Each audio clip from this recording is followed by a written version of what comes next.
Welcome to Pop Trigger. This is Grace. This is Brett. Today right now we're gonna talk about Matt Damon's new movie. It's about the Great Wall of China. It's a fantasy adventure film. A lot of people are up in arms because it's about the creation of the Great Wall of China, and the star of it is Matt Damon, who is Blanco. Let's take a look. I was born into battle. I fought for greed and gods. This is the first war I've seen worth fighting for.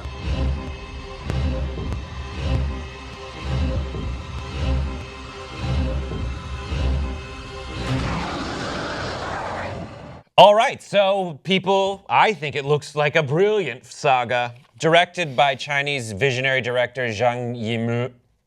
I don't know how to say that. The film comes out February 2017, and it stars Matt Damon. A lot of people are like, why is this movie about the Great Wall of China starring a white dude? Among the people who are upset about it is Constance Wu, an actress from Fresh Off the Boat, itself a racist-sounding title. She says, our heroes don't look like Matt Damon. In this very long thing, I'll just read you some highlights. Our heroes don't look like Matt Damon. They look like Malala, Gandhi, Mandela, your big sister when she stood up for you, to those bullies that one time. We don't need salvation. We like our color and our culture and our strengths and our own stories. Money's the lamest excuse, etc. She stands up for people of color. Remember, it's not about blaming individuals. Rather, it's about pointing out the repeatedly implied racist notion that white people are superior to people of color and that people of color need salvation from our own color via white strength. That's it. Yeah, so let's come back to us and let's talk about it because I've just rambled off a bunch of premise. Let's get into the meat. I don't know. Man, this movie looks visually pretty cool, I will say. Yeah. But before I even knew we were covering this as a story, it came on as a trailer before a YouTube video. And I was definitely a little sort of put off when I saw Matt Damon in this leading role because all the build-up to the Great Wall, then you see Matt Damon's face, to me it just didn't seem authentic. I don't know. I don't know if authentic is the right word because we have these. We've had this conversation before about representation in Hollywood, and it seems like this was a missed opportunity on the part of whoever cast this film or whoever was in charge of casting decisions. It's not a casting problem. Okay. It is a story problem. It's the Dances with Wolves problem. It's the one of what Angry Asian Man says is the latest movie in a grand cinematic tradition of the special white person. I was going to say the white savior sort of complex. That's what it is. Yeah. That's the problem. So there's a lot of people who have problems with this movie, and a lot of them are saying like, we need to be historically accurate. It's a dragon movie.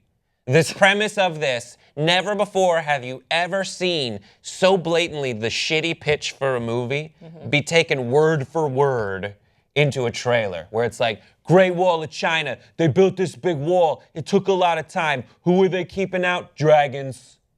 Make the movie. Go shoot it right now. It's that shitty a premise. And I think that what they did is like, who else fought dragons? European dragon slayers who fought for gods and kings. And now they're bringing their talents to South China, you know? Okay, right. So it's like the Dragon NBA. Yeah, but that's what it is. The thing is, this is a move that people in Hollywood use in order to get star power because the central stars are all like white dudes and Denzel Washington at one point.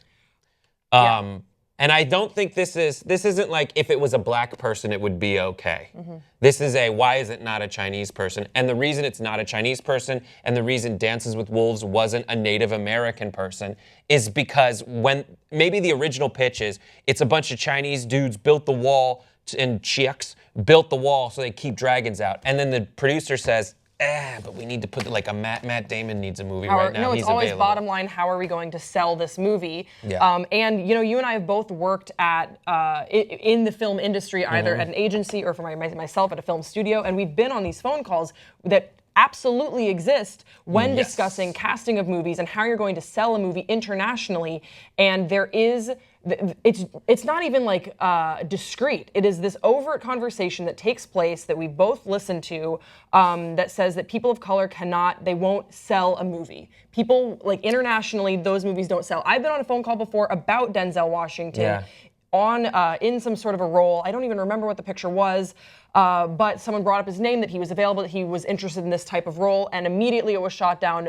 It was black guys don't sell internationally. Right, that's what and it was, is. and no one said, hey, let's examine that statement that you just said. It was like, oh, that's correct. Let's move on to the next casting choices. The counter argument is, Right. well, they've never had a chance to. Yeah. And if they have, Constance Wu in the rest of her thing says when a person of color goes and gets that headlining movie and it doesn't do well, they don't get a second chance the way that a Matt Damon will get a second chance if this piece of shit doesn't do well. And let me tell you something, this is a high special effects movie that's coming out in February. So just another inside Hollywood thing. High special effects movies that will do well and have tested well come out in May, June, July, sometimes August.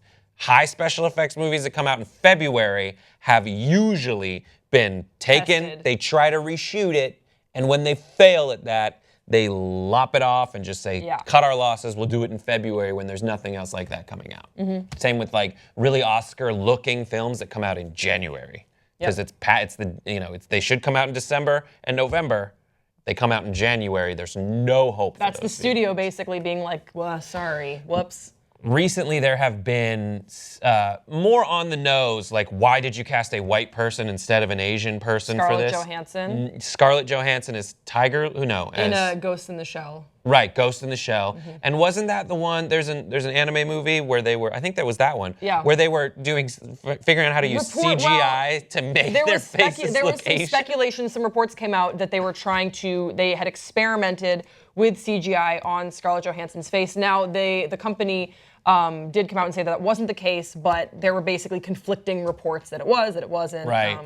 Hilarious. So who knows? But the fact that it was even a topic of discussion, also that she, I really don't think that Scarlett Johansson was the best choice for that character.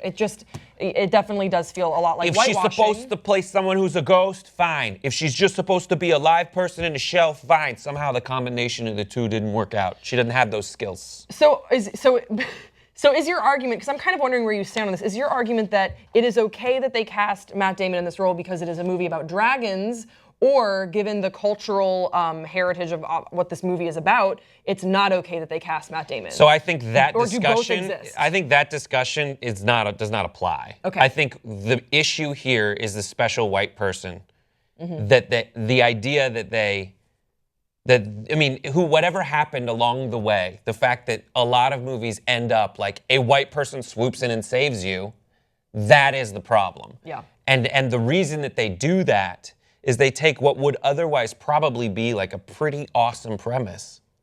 They change it and do the same old lazy thing where it's like Dances with Wolves. It's like this is the idea through the white person's eyes. Well, now also that was the same criticism that The Help got as well with Emma Stone. Yeah. Just basically being like, let me, a the book. white girl, tell you Right. this story. But yes, that was a book, and it's different, but also similar. Yeah, I get it. Because they're choosing, there's that era, and there are those relations with race and taking looks at different parts of society during that era. And they chose one where it's like through the eyes of Emma Stone. Right. And maybe they changed it from the book to be more through the eyes of Emma Stone. Who knows?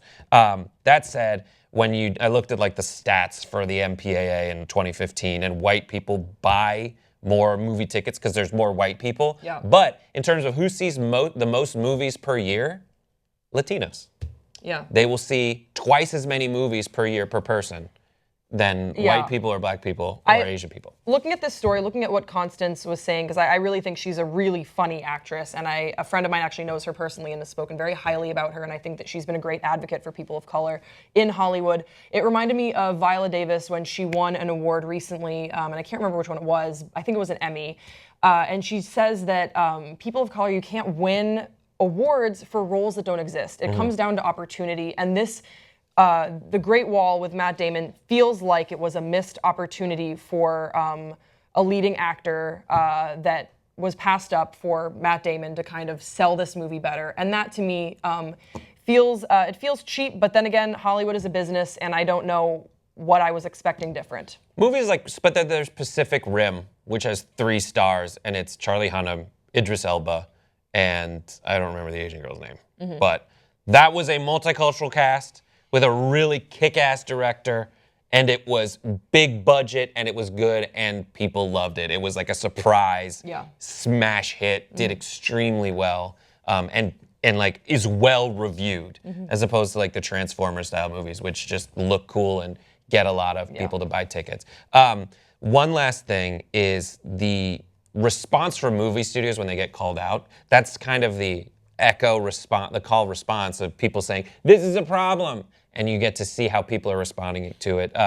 Ridley Scott with the, Exodus, Gods and Kings. Oh, yeah. He said, I cast white people because he was a justification, because they sell tickets, because I need to use known entities. I think it was John Oliver or someone who called him out being like, but who's this white dude? It was, I literally can't think of his, Joel Edgerton. Yeah.